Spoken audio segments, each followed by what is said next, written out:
Today I have a very special guest. Her name is Orlis Bunny. And yes, I really mean that is the name she goes by. Anyhow, let me tell you a little bit about Orlis. First of all, we were out there at Netroots Nation in St. Louis, Missouri. And as you know, there's a Netroots Nation radio that is it's a constant out there. And I met Will, and then I met Orlis Bunny. She has a great show on the station, and you know what? She's very smart, and she knows money, and she knows our economy. I tell you what, I went out to have dinner with her, and it turns out that I learned quite a bit. I learned so much that I decided that instead of doing the show that we're going to have today, we wanted to make sure that we had a show specifically with Orlis Bunny. And who is Orlis Bunny? Orlis Bunny is a progressive rabbit American and economics wonk. He is the author of the well-reviewed ebook, The Smart Bunny Guides to Debt, Deficit, and Austerity, which is being used as a textbook at the university level as an introduction to modern monetary theory. Orlis has two more Smart Bunny books due out this fall. The Smart Bunny's Guide to the Federal Reserve and The Smart Bunny's Guide to Social Security. Orlis also has her own weekly radio program and podcast. It's called Hoppin' Mad with Will McLeod and Orlis Bunny, airing on Netroots Radio at 8 a.m. on Mondays or via podcast on Stitcher, iTunes, and Google Play. You can reach Orlis on Twitter as Orlis Bunny or at LM Hoppin' Mad. I think it means I am hoppin' mad. Her personal motto is politics, economics, carrot. Interesting. Welcome to Politics Done Right. Should I call you Miss Bunny or should I just call you Orlis Bunny? Orlis is fine. Well, but before I get started, Orlis, folks, this is real. This is just somebody that goes by her pseudonym for whatever reasons necessary. But I tell you what, you're in for a treat. You're in to learn quite a bit today. Orlis, how are you doing today?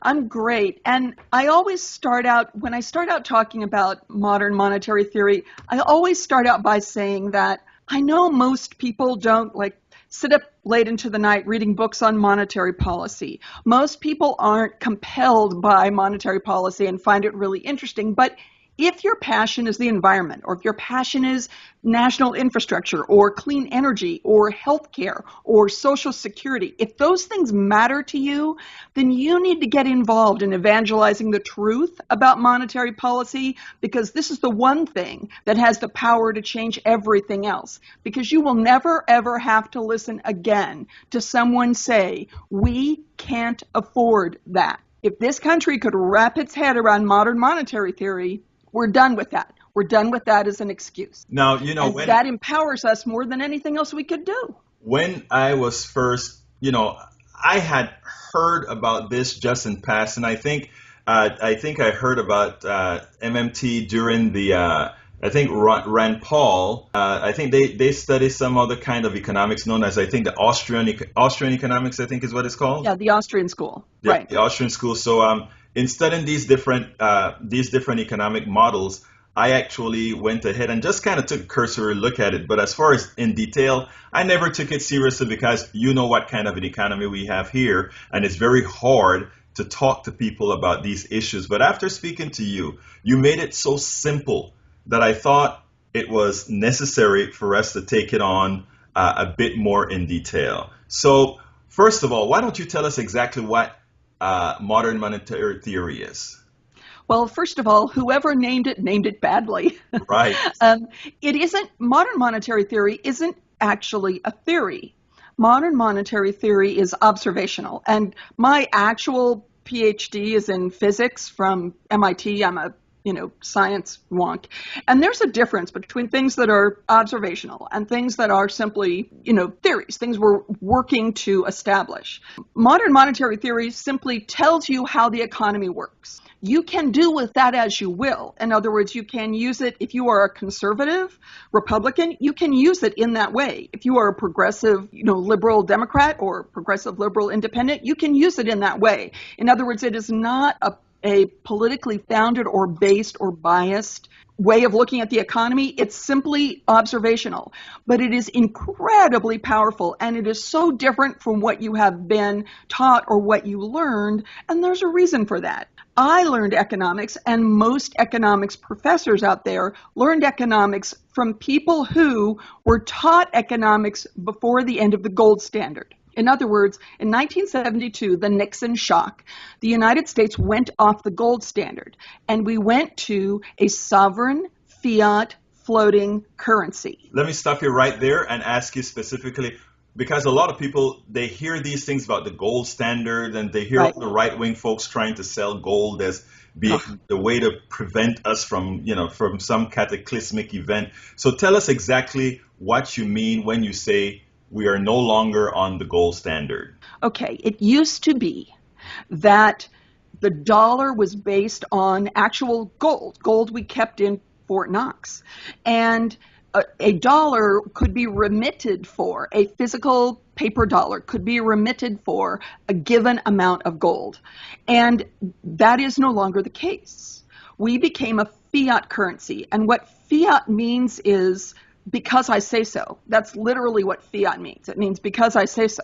And the fiat currency of the United States, the dollar, is simply and only based on the full faith and credit of the United States. And let me add a little note here. That's why when the Republicans talk about not paying our debts, when the Republicans want to back off of, and do things like, shut down the federal government and threaten to not pay back the people who hold our treasuries, they are messing with the full faith and credit of the United States. They're not just messing with us for a day. That's the entire basis of our currency. It's an incredibly, massively, much bigger thing than they would have you believe. So as bad as you thought it was when Republicans try to do that, it's worse. Explain. Because a fiat currency only exists because I said so. So if the Republicans want to unsay so, if they just want to decide one day frivolously to not pay U.S. debt, then because I say so no longer means anything. So in effect, and very popular this week, the concept, the phrase, your word is your bond. Right. We've heard that a little bit this week. But that is what fiat means. It means your word is your bond. And if you break that bond, you've broken that bond. And in other words, you've set a precedence. At first, given that it was never done before, people believe in the faith of our currency and that it'll always be there and it'll always be backed by the U.S. government. Once a precedence is set not to do so, at that point, you're up in the air, right? Maybe you'll get paid, maybe you won't. And at that point, maybe some other currency becomes the reserve currency of the world. That's right. That's exactly right. That's exactly how dangerous it is. Now, now that you've explained what fiat currency is, what kind of implications or what do you see as implications within our economy that reality has? Let's start now from a political point of view. What does that mean if we were ever to accept the reality of MMT, modern monetary theory? Well, here's the simplest way to say it. It is not the job of the federal government to balance the budget, ever. It is the job of the federal government to balance the economy, the real economy. In other words, how it's really working. The economy has think of it as three smokestacks. It has or three sort of aspects to a teeter-totter, a three-sided teeter-totter. There's the public sector, which is the federal government. Mm-hmm. There is, and by the way, that does not include state or city governments, because state or city governments are not monetary sovereigns. In other words, they can't print their own money. Right. That's why they have to have balanced budgets. Right. Yes, that's right. And that's what makes state and city governments different. That's what makes a state or city government like your family checkbook. Right. But the federal government is nothing like your family checkbook. And every time the federal government, every time anyone, Democrat, Republican, it doesn't matter, every time anyone tries to sell you on that, they're selling you a lie. The federal government isn't anything like your family because the federal government controls the printing press. Absolutely. So the trick is there are three sectors in the economy. There's the private, the private, which is you and me and corporations. It's all the money that's floating around domestically in the private sector. There's the public sector, that's the federal government. And there's the international sector, everyone else. Always, no matter what, the math is such that those sectors have to balance out to zero. So if a dollar is in the public sector, in other words, if the federal government has it, it's a dollar that isn't in the private sector and isn't in the international sector. Okay. So here's the thing to wrap your head around, because this is the really big thing that's going to blow your mind. What do your taxes pay for? Your taxes don't pay for anything ever. Not ever. It's not possible. Here's why. When the Federal Reserve spends a dollar out into the economy, in other words, when Congress releases money to be spent out into the economy through fiscal policy, and the Federal Reserve issues money out into the economy, whether it's done by pixels, in other words, whether it's done on a computer screen or whether it's done with a physical dollar, a physical piece of paper, that money goes onto the federal ledger as a liability. When it comes back in taxes, when you pay that money back as a tax, it zeroes out the liability, right? Right. So money is created when it gets spent by the public sector into the private sector or into the international sector. Right. But when it comes back from one of those two sectors, it is destroyed. It zeroes out. Absolutely. Every dime the federal government spends is new money every single time. That is important for people to understand. I mean, but here's one issue that I have, Arliss. It's a very important issue. You just gave a perfect description using balance sheets and debits, credits, and liabilities, etc. Unfortunately, right. You are a person, you understand finance. Yeah, I'm a numbers person. Exactly. You're a physicist, PhD in physics. You understand all of this. What is very difficult is for the regular American citizen to understand that, because when you have people that these guys trust, their own politicians, come out and tell them that the budget needs to be balanced and tell them that they can treat the federal budget as they'll treat the mom and pop's budget. To them, that sounds real. What you're saying does not. By the way, I understand that it's real and I'm capable to understand the entire concept. How do we migrate or how do we change folks' minds who have been lied to from the inception of the country, to put it bluntly? Well, and certainly since 1972, right? Certainly since the end of the gold standard, and right. It is extremely difficult. It is why I own a manufacturing company, right? I already work 60 hours a week. I don't need to do this. I don't need to do what I'm doing right now, and I don't need to do my show for a living. I do it because this is that important. Getting this word out and talking about this is that important because it empowers. It's the engine for everything else that we as progressives want to put into play. And the thing about it is, think of it as a teeter-totter. So if you have money that is sitting in the federal government, and so that end of the teeter-totter is low because that's where the weight is sitting. And then the federal government slides that money out into the private sector. So now the private sector end of the economy is low. And the federal government has debt, right? They have high debt. They're up in the air. When the money comes back, the teeter-totter slides again. Hmm. But here's the thing. Where is money valuable? Think Money's about that. that, well, I mean, if you were to ask me where is money valuable, it is when I'm spending it. Money is valuable in the regular currency that I'm Exactly. using. That's right. Money is only valuable when it's out in the private sector or the international sector. It's only valuable when it's circulating and being useful. And by the way, the reason that things are so out of balance and so screwed up now is because money is not being spent. It is trapped at the top of this economy. The 1% have that money trapped. It's not that there's not enough money in the private sector. It's that you and I don't have it. That's the problem. You In know, other words, not moving around. I want to kind of touch on that because it is rather important, and a lot of people don't see it. Uh, we have people that continuously tell us that we must somehow make life easier for those on top so that their income or so that the money would trickle down from them. If they start to make a whole lot of money, somehow it actually trickles down. But the reality is they cannot spend monies the way that the average American person will spend it. In economic terms, it's called the marginal propensity to consume, right? The marginal Right. propensity to consume of the lower classes is a lot higher. If you wanted to light this economy on fire, you know what you do? You double Social Security payments tomorrow. Absolutely so. What we know is that all we've been told about about making things easy for the rich, those are all things that in reality hurts the economy. Why don't you And explain? yeah, let me explain that. Okay, I own a manufacturing company. We build a consumer good.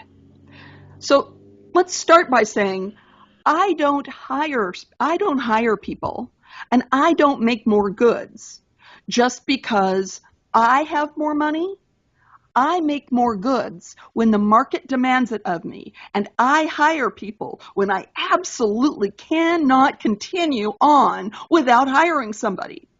And that's true for every business in this country. Right. Nobody hires just because suddenly the government has lowered their tax burden. That's not the way it works.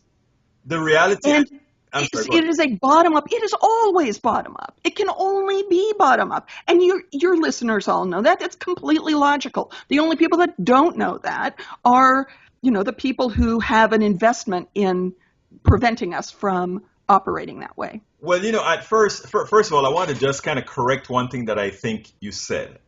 And that is, you're saying that they don't know it. I think they well know what they're doing. It is just not in their interests, in my Right. opinion at Yeah. least, to do otherwise. Because these are our politicians are not dumb.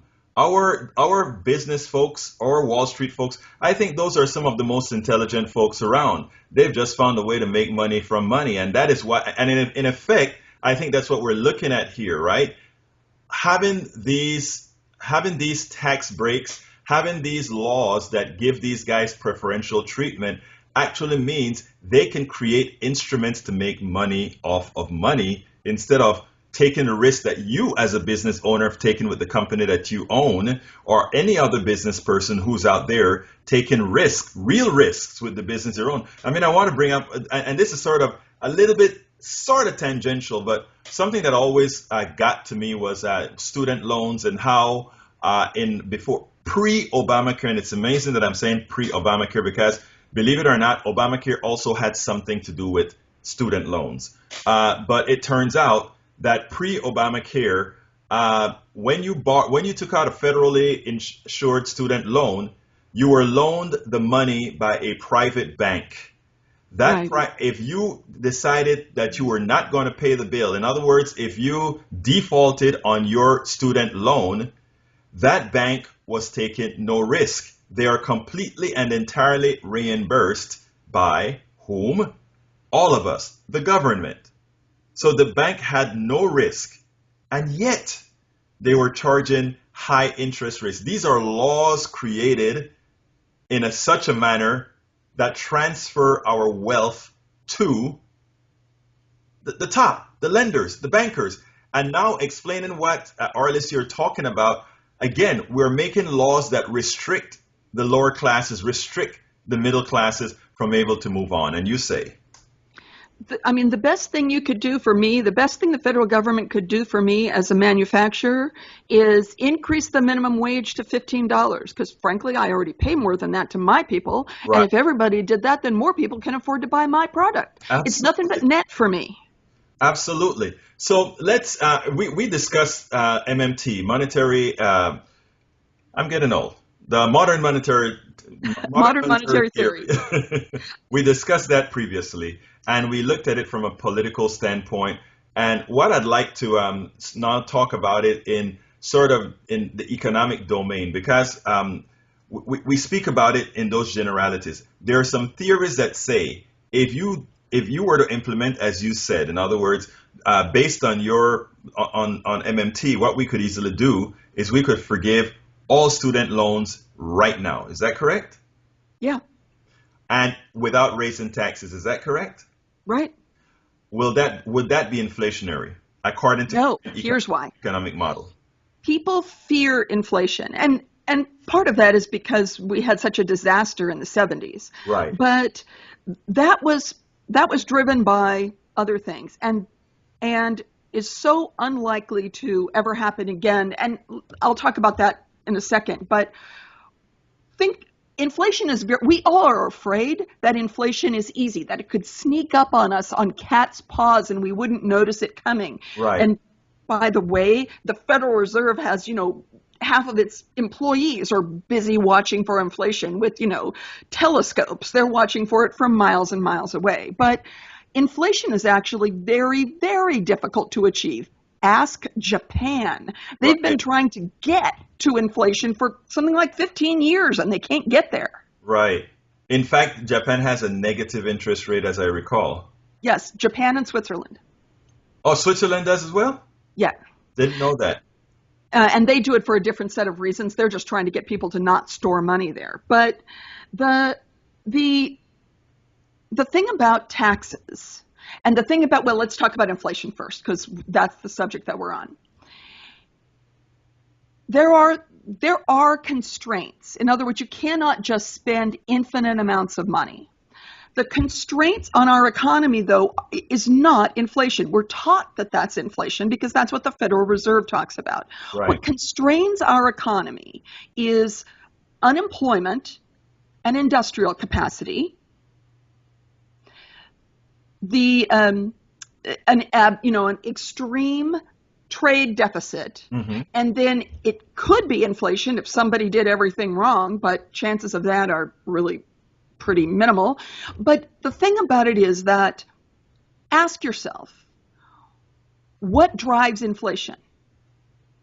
When there's scarcity, we get inflation, and That's right. so It isn't too many dollars. right, It isn't the amount of money that's circulating in the economy. It's scarcity, right, exactly what you just said. It's supply and demand. right, and It thus used to be that we were constrained by our borders, essentially, that international trade was complex. And now goods and people and services flow across this globe in a matter of, if it's goods, in a matter of a day or two, Amazon Prime, and in yes, you know and in terms of services, think of every time you pick up the phone and need tech support and you're talking to someone in Pakistan. right, It is goods and services are no longer constrained by our domestic economy. right, So the right, chance of having a limitation, the chance of the constraint on goods and services coming into play now is extremely difficult to achieve. The whole world basically would have to go to that place. It would be very, very hard, absolutely. which is Japan's problem. Right, and it is sort of silly also, right? Because if you look at, I always said that our current economy is not a real economy, or it's not an efficient economy. Capitalism was supposed to be defined as the efficient movement of labor, resources, or I don't remember exactly how it's put, the efficient allocation of resources, And it hasn't turned out that way, right? If the efficient allocation is not there, we have a lot of roads to build right now. We have a lot of bridges to build. We have a whole lot of people that are uneducated. We have a whole lot of things that need doing, and we have a whole lot of people waiting for work. And here's the thing. We could sit down with the conservatives, with the Tea Party. We could sit down with them and say, okay, let's eliminate the income tax, or let's eliminate the payroll tax. And in trade for that, we want this much money spent on fill in the blank. Right. And then create the money by fiat. And when we create that money by fiat at the Fed, it's literally pixels. And here's the other thing to keep in mind that modern monetary theory really prioritizes. In this financialized economy, in this financialized world economy, we have all been taught, it has been pounded into us mercilessly, that the important thing is the balance sheet. The important thing is people. Right. When we are making pixels that are fiat money, pixels that are only important because we say they're important, when we make that more important than people, we have lost our way. And the point of modern monetary theory is we don't have to do it that way ever anymore. We can just say no. Arliss, why don't you tell us what's the purpose of taxes? In terms of currency, the only real value in taxes, the thing that it must do is what's called drive currency, because otherwise you and I could be paying each other and everything, the entire economy could be running on carrots. You know, carrot coins, my personal favorite currency, everything could be running on carrot coin, but it doesn't because the federal government requires that taxes be paid in dollars. So you and I have to earn dollars and have dollars in order to be able to pay the federal government. So basically, the job of taxes, the work that taxes do in the economy, is create a market for themselves. And by doing that, it gives the government a lever that they can use on the economy. And here's the thing, taxes can and should play an important role. Taxes should be a constraint, but they should be a constraint only when we need them to be. In other words, if the economy is heating up too much, then you tax some money out of the economy if you need to. But also, taxes can be used to drive behavior. Right. So for instance, that's the reason that there are what we call sin taxes. But you can also use taxes to do things like, if you are in the 1%, and you are not using money. In other words, it's just sitting somewhere in an investment or in diamonds or in gold or whatever you've decided to invest in, and it's just sitting still. It's not circulating and driving value into the economy. Then that gets taxed at a higher rate. Or if your income is XYZ, it gets taxed at a higher rate. That kind of thing is a value in taxes. In other words, that it is creating what we need to see in the economy. And it is rewarding the behaviors that we want to see and disincentivizing the behaviors that we don't want to see. So in that way, taxes can be a valuable arm for the federal government. But other than that, taxes do no other work that we need them to do. So we don't need a payroll tax at all. That sounds very hard to grasp at this point. We don't need a payroll tax, and I know the answer, but I have to get the answer for our audience. We don't need a payroll tax, meaning nobody's going to pay into Social Security, but when they are retired, whatever age we decide retirement age is, they will get a check from we the people, the government. Right. Exactly. Now explain to folks why that works. Because we can just fiat that money. In other words, it's from the federal government's side, from the Fed's side, it's just pixels on a screen. Mm-hmm. And in fact, Alan Greenspan he testified in the House in Paul Ryan's committee. And Paul Ryan tried to say, yeah, but we have to have these taxes to pay our bills. And Alan Greenspan said, no, that's not the way it works. Taxes come in and and they Zero disappear. balance. Yeah, right. That's not the, and he's sitting there explaining it to Paul Ryan about 10 different ways. So when we think that the Fed isn't understanding what I'm talking about right now, no, the Fed understands this completely. It's how they work. That's why I say modern monetary theory is observational. The Fed doesn't have to call it modern monetary theory. They just know it's the way it works because it's the way it works. It almost seems to me like, based on what we're talking here, we could actually eliminate that step, the Feds altogether, right? The Federal Reserve performs an important function in that they, first of all, very important, they are independent of the government. And I know people talk about auditing the Fed and more federal control of the Fed. You don't want that, folks. You really, really don't. An independent Fed that's able to step back outside of politics is very, very important. It doesn't mean that we can't require them to provide data and verifiable data, that they're doing their job properly. But it does mean that we need to keep them out of the political fray, because you do not want your central banker to be a political position. Now, should we have private banks as part of the as the Federal Reserve, though? I think that we should as part of it. I simply think that small business and individuals and not-for-profit, organizations, all of those ought to be part of it as well. Okay, good. That I can live with that. It's just that when we're talking about regular big private banks having an inordinate influence there, I think that is problematic.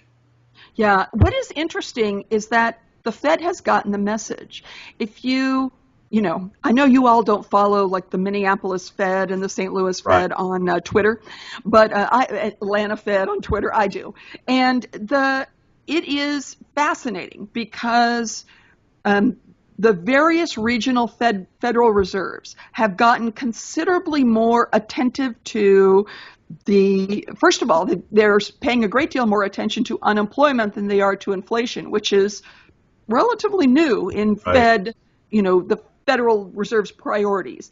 But also, they're paying much more attention to the kinds of things that we as progressives are concerned about: the environment, the crop diversity. You see statements coming out of these Federal Reserve banks, these individual regional Federal Reserve banks, valuing these things that we have been talking about for years and years and years. They're getting the message, which some of them, not all of them, Texas, you can, know, but Minneapolis in particular, follow them on Twitter. They're fascinating. I'm going to try doing that. For everything that you've said here, sounded great. I think you have it. The data is irrefutable.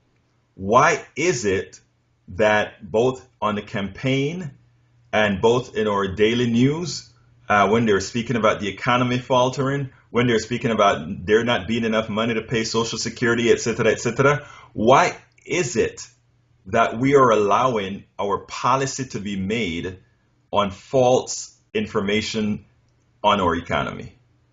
I think it's very hard. It's like turning around an ocean liner.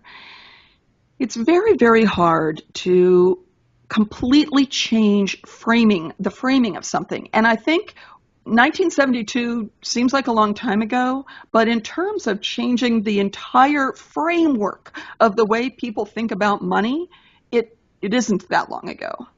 And what has happened is that once modern monetary theory kind of started getting underway in the late 80s and early 90s and has sort of grown and spread since that time. A lot of young economists are learning about it. But it is, for instance, Bernie Sanders hired for the Senate Budget Committee, for the minority, he hired the chief economist, to Senate Budget Committee is a woman who is one of the leaders in modern monetary theory, Dr. Stephanie Kelton, and he got her from University of Missouri at Kansas City, which is the leading MMT program in the world, and put her into Senate budget. That's incredibly important. So, and MMT has been mentioned in the Wall Street Journal. It's been mentioned in the New York Times. It's been mentioned in the Financial Times. It's starting to get more leverage as more and more people look at it, hear about it, look at it and think, oh, of course. Oh, it has to be that way. Right. It couldn't be another way. And even somebody like Alan Greenspan, who wouldn't be caught dead calling it modern monetary theory, still speaks about it in this way. So it is gaining a foothold. And I think we're just one generation of economists behind in seeing modern monetary theory really step out of the shadows. We can push it forward more as progressives and faster if we start making noise about it. Well, look, Arliss Bunny, it was my pleasure to have you on my show, Politics Done Right. I hope to have you on again. Folks, out in the blog, you can find a list of the books that Arliss has been talking about. They are incredible. So we are going to have them on our site and elsewhere as well. So Arliss, it was my pleasure to have you on board. Carrots to you and yours. Yes, ma'am, and I'll eat them all.